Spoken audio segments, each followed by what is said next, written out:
What's up guys, I'm Dr.11 and in today's video I'm checking out the Prehistoric Kingdom November 2025 Dev Diary, which is the last Dev Diary of the year. Man, it's been an incredible journey and yeah, let's dive straight into it. As always, I'm not going to be reading exactly what it says. I'm just going to be giving like the overview, so feel free to pause the video whenever you want, or there will be a link down in the description so you can check out the Dev Diary for yourself. Now, diving straight in, funnily enough, we're in the water with the Tiktaalik. They shared this image previously, like last week or 2 weeks ago, but it's still beautiful to look at. I mean, got the Tiktaalik in the Vivarium with the water and stuff. Looks amazing. Now, the dev team is trying to get Update 16 ready for a public testing branch version in December. Of course, they like to do that type of stuff so they can get feedback and stuff like that. But December is obviously one of the busiest months, so we'll just have to wait and see. And here we've got a quick thank you from the team. I won't read it to you guys because it's not me extending my thanks to you, it's the team, so it shouldn't be coming from my voice. So I'll give you guys a second to read it. As always, you can pause the video.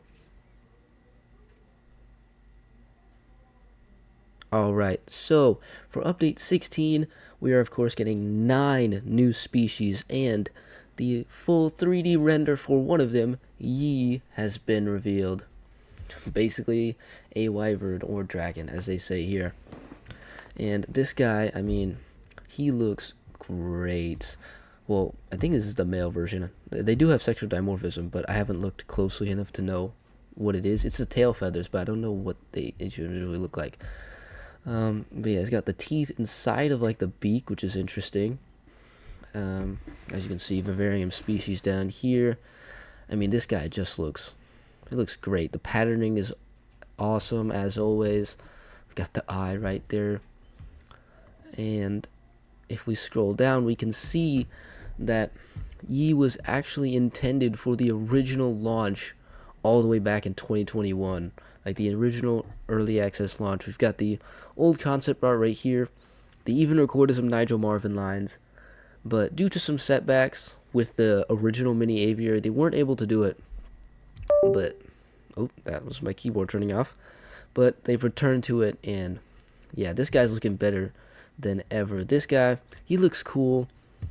You know, I quite like this design. It's very cool.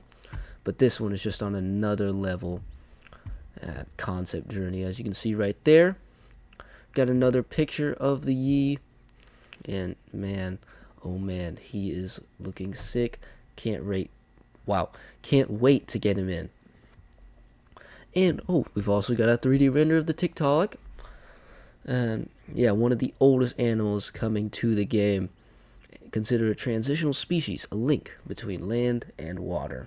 I can just imagine like some narrator saying that. And yeah, this guy, I mean, he looks cool. Actually, he looks not cool, but completely amazing. I mean, the devs always do great with these models, so I don't really need to say much, you know. And got a cool little video right here of the Tiktaalik swimming. Of course, it will be able to go on land, but they haven't actually shown that yet, at least to the public. So I'm really interested to see how that's going to work. So far, the animations are looking really smooth, though. As you can see, it's sort of resting underneath the shade. I wonder if that's intentional. Like, I wonder if that's something they're going to do, or if it's just like a coincidence that he stopped right there. Now here, we've got to look at how we're going to be able to customize and build up these vivariums, and this is so cool. Now, I haven't actually looked at this too closely, so I might just read off of what this says. Since vivariums are quite a small space to build in, we've designed a system that allows players to quickly add or remove nature with just a couple clicks. Depending on the chosen environment, there are a variety of nature presets that can be made more or less dense. These options can be freely mixed or matched, or even include Mesozoic plants if they've been unlocked. If you're not happy with how the items have been placed, you can even set or randomize the vivarium seed That's interesting. Redistributing your nature pieces. And of course, you can turn that off to freely place them yourself. And this is something that I greatly appreciate the devs adding, because I love building in this game, but I suck at it. So the fact that we're getting this way to sort of generate a good looking exhibit, as you can see, we've got like the tabs over there. You can set the seed to have different placement, similar to kind of to like the island generator, but of course on a much smaller scale, like the island generator in Jurassic Ocean 3. And yeah, this is going to make building a good vivarium much easier. And then of course you can still go in and add more stuff, which is great to see. And here we've also got to look at some enrichment items. We got some stairs and like birdhouse right here. This can all be toggled within the same menu. And let me see. Each vivarium comes with its own predetermined enrichment spots that add new locations for your animals to explore. That's cool. Oh my gosh, someone's stomping up there. And yeah, we've just got some pictures of what the enrichment's going to be looking like. Alright, got to look at that one. Got this sort of desert one. We've got a log right here. Big tree. Presumably something we'll be able to climb up that. Maybe. I think they've actually shown that in one of the videos. I think in the last dev diary even. And also we've got this one, the Tiktaalik, looking absolutely beautiful. The new water rendering. All this stuff looking gorgeous as always. I mean, this game is absolutely mind-blowing. And here we can also see, like, we've got this sort of standard basic tree, but then we've got this cooler one, which is more natural, fits into the environment, and still going to be able to be interacted with. And even better, I didn't actually know this, all of these enrichment items will be available, as separate decorative modular pieces. That is so cool. Actually, that is a great touch. You know, obviously, like I said, I'm not the greatest builder, but you incredible builders out there, you're going to be able to take these and use them for your own builds. Alright, so here we've also got a look at how we're going to be able to change the lighting. Oh my gosh. Okay, that just turned on, but anyway, we're going to be able to change the lighting in these vivariums, make it look like a nocturnal area and stuff. Yeah, that looks great. Like, over at the zoo near me, they have this awesome exhibit with like the night type of stuff, and it's really cool to see. And the fact we're going to be able to do that in this game, even better. Now, on to this next section, we've got vets and disease. There's going to be over 25 different conditions that animals can get, such as the common cold, silicosis, roundworms, plant toxicosis, and mites. Each one is going to be able to be contracted from something like poor habitats, or might come from a smaller sickness, like it might upgrade to something even worse. Now, of course, vets are going to need to take care of your animals. As you can see right here, you're going to need to send your vets out for medical surveys. Actually, I think they're going to do this like just passively. So if we could see, if we look at this picture and see that the last medical survey was 2 months ago, and then they found no issues, and now they have 2 illnesses, mites and gastroenteritis. Yeah, gastroenteritis. And you'll also just be able to manually call for a checkup, which is great. And something I find really cool about this is that these illnesses they will show physical symptoms like sneezing, skin irritation, lethargy, or frequent droppings. And that is so cool. Like, we're actually going to be able to see the animals actually being sick, and that's something that is a really nice attention to detail that these devs are adding. Vets will need to medicate the animals from a distance using the new medicine resource. They talked about this in a previous dev diary, and that's just sort of going to be how if you're going to cure these animals. Now, on the Discord, they did say that there's no long-term cures. You're just going to have to treat them, like, each time they get sick. Now, excuse me.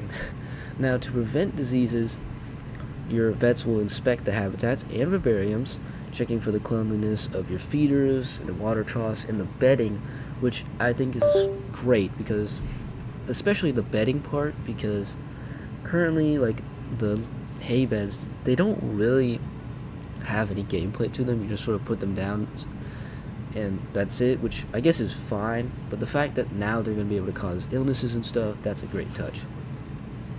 And if they're dirty, you know, keepers will need to clean them, but you'll also be able to add certain supplements which will help your animals. For example, vitamins, which are going to increase immunity and growth speed, or you can add steroids, which will be useful for combat, which is interesting. It's going to be interesting to see how that works. The mating booster or suppressant, and the mutagen, which is also a pretty interesting one, increases the chance and intensity of mutations from parent to offspring, wider variation in immunity, fertility, and random skins. That's a cool one. Now, to compensate for these changes, the growth speed for animals will be lower across the board, and courtship will be more varied. And I think, you know, that's totally fair. Yeah. Oh wow, I just realized that says infected with ringworm. And yeah, you'll be able to add supplements and stuff. Looks good.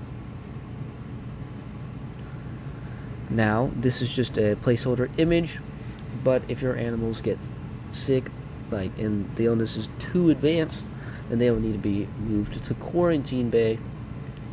And this is a module that's required to treat things like bird flu or sepsis or broken bones, which will be added in update 17 with combat, of course. And once moved here, your vets are going to be able to treat your animals, you know, better. And also, as you can see, well, first off, I'll just take a look at this picture because it looks pretty cool. I don't know how we're going to get like a Brachiosaurus in here. I mean, actually, they did say that there's going to be multiple sizes, but the Brachiosaurus one and the Argentinosaurus one, those have to be absolutely humongous. But yeah, and here we can see the research tree, because you're going to need to research all of these different ones. So, I mean, if we just take a look, yeah, there is a lot of them. Well, actually, I don't think you're going to need to research all of them. Yeah, you're just going to need to research the mid to late stage illnesses. And as you can see right here, to prevent the worst from happening, you'll want your vets available, habitat spotless, and this research tree complete. And they are really, oh my gosh, they are really, like, filling up this research tree. There's a lot of things in it, and with this update, it's getting even bigger. And we can actually get a closer look at what's going to be coming. Mange, or Mang, I don't really know. Tooth abscess, pemphigus, ear abscess, foot rot, which is interesting. I wonder if we'll be able to see the animals limping and stuff. That would be pretty cool. Now, this is a pretty interesting spot as well. Pretty cool area. Next year, there's going to be 2 major updates and then full release, which is so exciting. And by the end of 2026, the game should be mechanically complete. So, like, all the different mechanics, like the breakouts and hunting, like said here, those are going to be fleshed out, and the only stuff that's coming is going to be like cosmetic stuff and new animals and stuff. That doesn't really change the gameplay. Now, coming in update 17, we've got the Stegosaurus Stenops and Ungulatus. And here we can get a great look at the Stegosaurus, looking beautiful. Now, the note does say that the 3D model will have different proportions. I haven't kept up with the way that Stegosaurus should look, so you paleontologists and stuff out there, you guys can criticize this model, but yeah, I haven't kept up with that, so I don't see any problems. Looks great to me. It's going to be 4 different skins, 2 for Stenops, 2 for Ungulatus. And yeah, I can't wait to see the other ones. And, of course, to go along with the Stegosaurus, we're getting the Allosaurus with 4 different species. Here we've got Fragilis, the North American version. Well, actually, I think there was multiple North American ones, but this is like the the one that most people probably think of, and we're also going to be getting 3 other species, presumably Europeus, Gemedseni, and either Saurophagnax maximus or Allosaurus anax, which are kind of like the same thing, at least last I saw. And yeah, that's it for the dev diary. We've got a beautiful picture here from JKOC1115. Another beautiful drawing right here from Sir, is that Sir or Senior? I don't know. Yepeto. And this one created by Aaron. Some beautiful drawings. Yeah, those are stunning. I don't know how people do that. And, oh, we've got 2 redacted things here. That's interesting. But, yep, PK has been kept alive by Patreon and all the support that's piling on. The dev diaries will return in January with the 2026 roadmap like they always do, and they're hoping for an even bigger year, which is going to be tough to do, but I'm sure that these devs can do it. And yeah, as we can see, combat, hunting, management improvements, and 2 redacted things are going to be coming, and hopefully some playable stuff in December. I wonder what those redacted things are. We'll have to speculate about that. But yeah, that's going to wrap it up for this video. If you guys are excited for Update 16 and the future of this game, comment down below. Say what you're excited about. We can chat about it. I do apologize. It's been over 2 weeks since I last uploaded a video. And unfortunately, I was building on my park, on the new park that I was making, and I accidentally messed up the save. So I went back to go to the backup save, and I accidentally messed that one up too. So yeah, that was tragic. So I'm gonna have to restart. I plan to do that sometime soon. But anyways, thank you guys so much for watching. I will see you in the next one. Bye.